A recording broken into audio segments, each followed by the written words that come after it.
Hello everybody, welcome to your Daily Pep.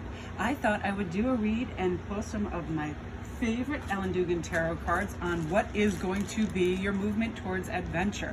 We're going to see whether it's new endeavors in the business front, romantic front, great ideas, Wheel of Fortune type of things where we just have great incentives to live our best lives and go out there and do things that, help us formulate a good game plan.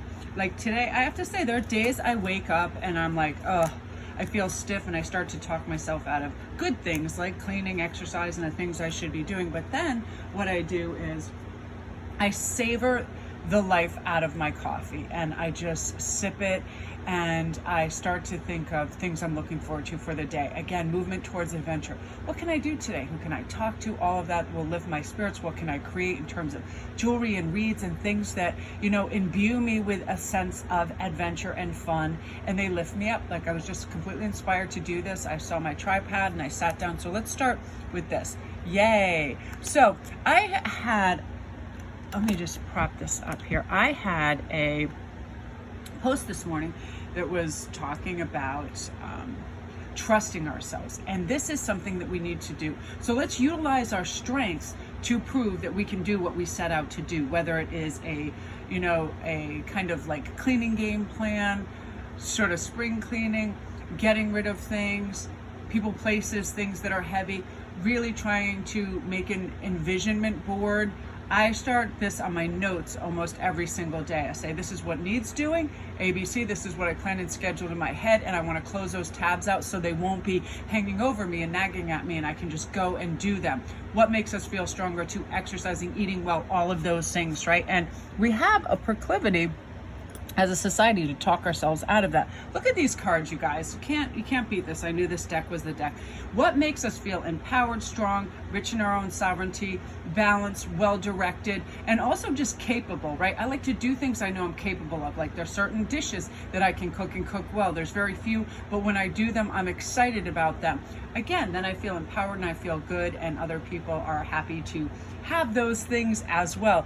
Again, what makes us feel like this sometimes as women? Sometimes we like to just dress up nicely in rich, beautiful, well-made fabrics and jewelry and a little bit of polish and swish, so we're not, just in our everyday today, whether it's sweatshirts, shorts, whatever it is. It's like, we go out there and we feel empowered. Sometimes I make an effort, even if I'm just going to the grocery store, I'll put on a little makeup and wear a nice sundress or something, and I feel good. I feel like I like when people make an effort to present themselves to the world in a certain way too, right? They take pride in their appearance, and we can't always do that, and it's time consuming, but when we can, we do feel differently, right? Oh, I love that Empress energy.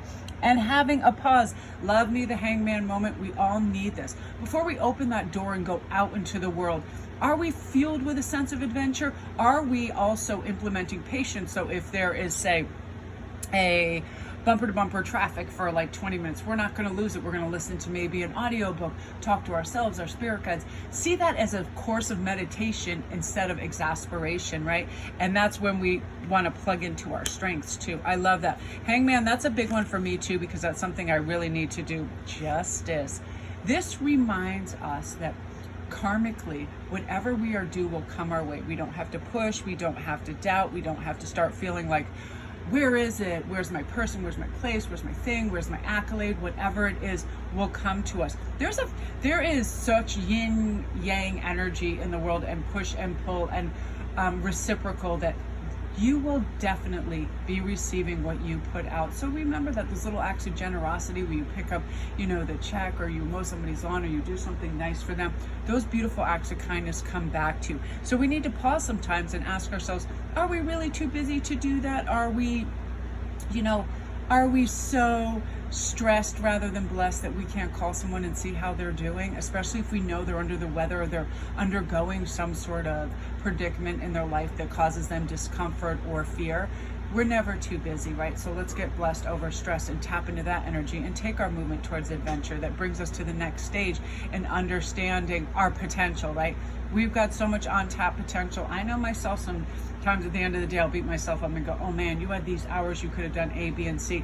But we need this time to pause and reflect and have a little bit of, reverence for what we've already accomplished and celebrate that as well. But also just be led by a beautiful, like, intuitive spark. I want to go for a walk in this forest. I want to paint this.